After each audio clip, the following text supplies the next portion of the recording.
Alright guys, a little bit of an update here on the LS powered Volvo. Some of you remember I had to open a hole for the Humongo 4L80 main harness plug to clear comfortably.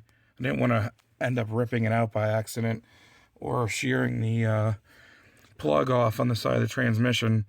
So a little safe than sorry modification here. But anyways, I cut the hole and then I got a piece of 22 gauge sheet metal, and I ended up shaping it on my vise and putting it in there, as you can see.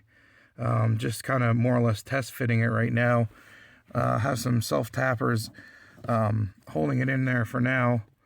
The only concern I have at the current moment is these corners here, like this corner and this corner.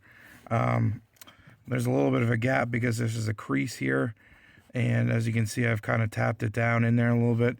I don't want to keep deforming the metal anymore or rip it. So if you guys have any suggestions, I know some of you mentioned use some sort of epoxy or whatever to more or less seal it. I plan on adding a few more self tappers. Those were just in there to hold it down. As you can see, I haven't fastened it up top yet. But again, I will add some more self tappers.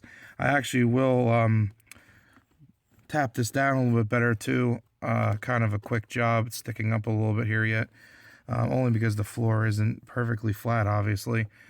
But there it is. There's plenty of room. I can actually reach under the car and honestly unplug it and plug it back in from underneath the car now. But here is the patch panel. Again, like I said, I'll tap this down a little bit more, try to make it a little more flush. I did drill a couple more holes back here through the floor a little bit before doing some test fitting, so I don't know if I'll just let them go or whatever, or maybe weld them shut. They're only from the self tapper, so I guess it really doesn't matter all that much. I'll just fill them up with undercoating or whatever when I undercoat this thing. So there you go.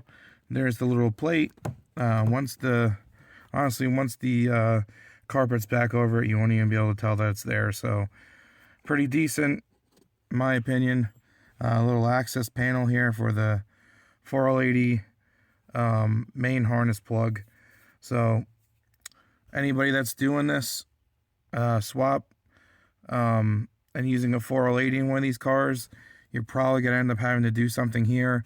I've seen a couple guys just make a slit and then pull it back and then weld it shut again, but even that was kind of a little too close for comfort for me. I wanted to be able to have the plug to be unplugged without having to do any special tricks or anything. So I feel that this is a pretty decent fix.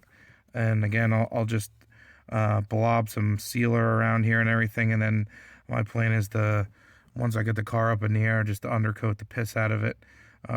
So you hopefully won't even be able to tell that's there. So that's pretty much all the updates I have for now. I got some things that I need to purchase yet. A shifter is one of them. A front mount's one of them. But for now, that's what I got. I'm working on figuring out a shifter cable.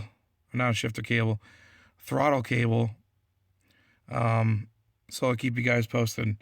But that's what I got for now, and until the next one. Oh, one more thing, guys, I forgot. The next thing I'll be working on is making some brackets to hold the radiator in place. Right now I'm just pulling it back with a bungee cord there, so it doesn't interfere with anything while I'm mocking it up. But my plan is to take the original ones and cut it down a little bit and probably mount it right here just to capture that end tank. I'll probably either just add a spacer or something and a nut and bolt on the other side, use a factory hole or whatever. But that probably should hold it in there pretty decently once it's all snug and tight. And the bolts are easily accessible. So that's my plan there. Should do pretty decent. Might try using one of those riv nut type deals that I see people talking about. So until then, that's all I got.